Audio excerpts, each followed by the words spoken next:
Let me be your leader.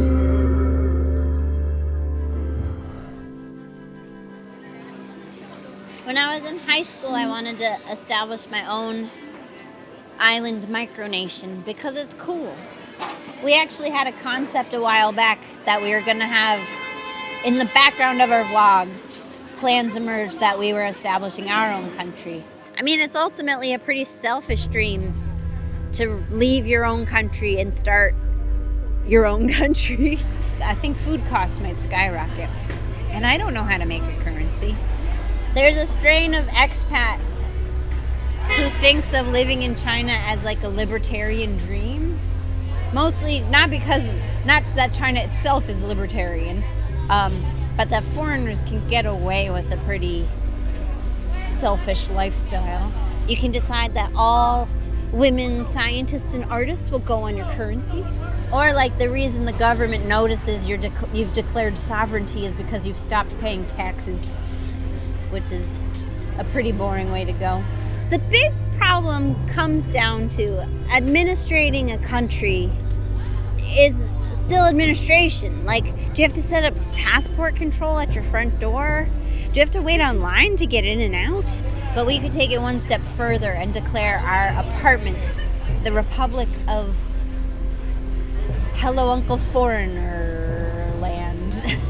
We'll need to workshop that name. We'll start a committee. And the way we would reveal that throughout the episodes is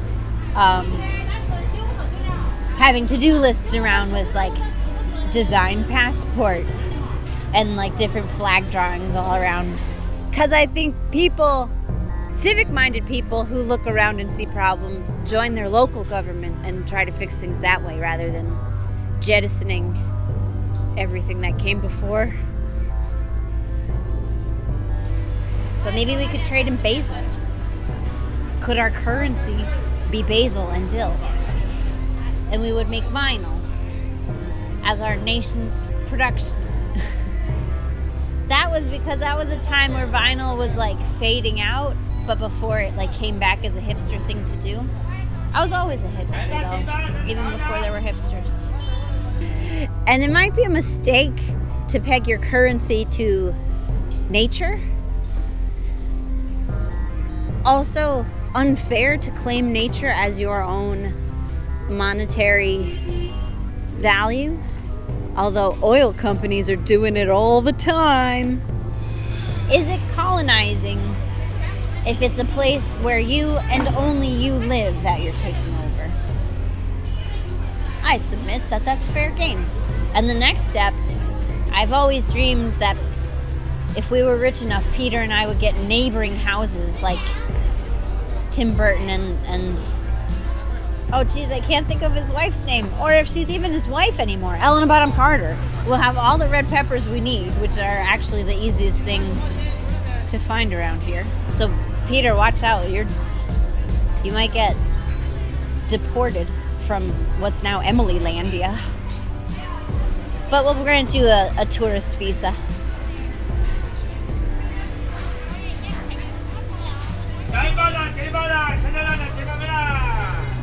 And I love stories of micronations. Even though they start out romantic and then like turns out running a country is a bunch of paperwork. There's like a desire to be like, well, it's not my fault. And if I was running things and didn't have to cooperate with anyone, everything would be exactly how I want it to be.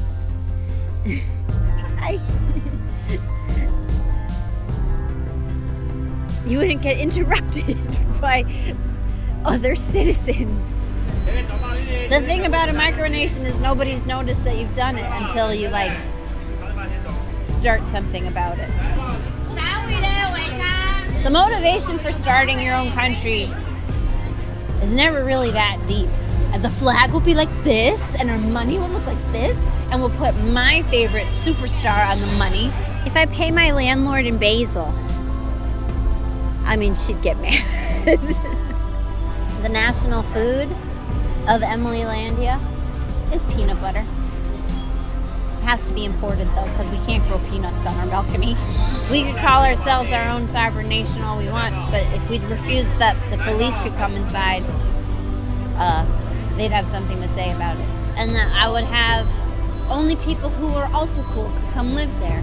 I mean, on their normal monthly checks, not. Although if we murdered someone too, I guess they'd want to know about that. Another big problem though becomes, if our rental apartment, which is not even ours, was our sovereign nation, that makes everything that we bring in imports. Although we do have some agriculture, mostly of the herbs and spices variety.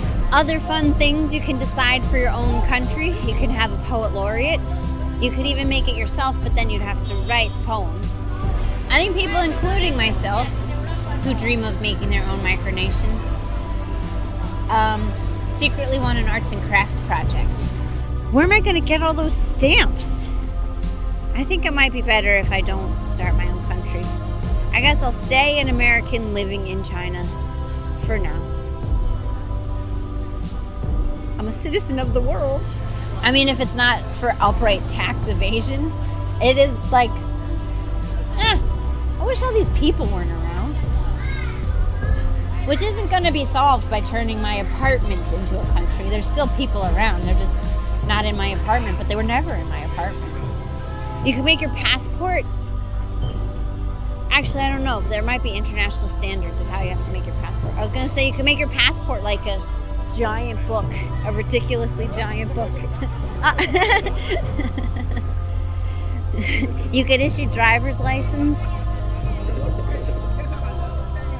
I don't know what fun you could do with a driver's license, but now I want that power. You can drive, you can't. You could set noise limits, but you can't really enforce that extra stubbornly.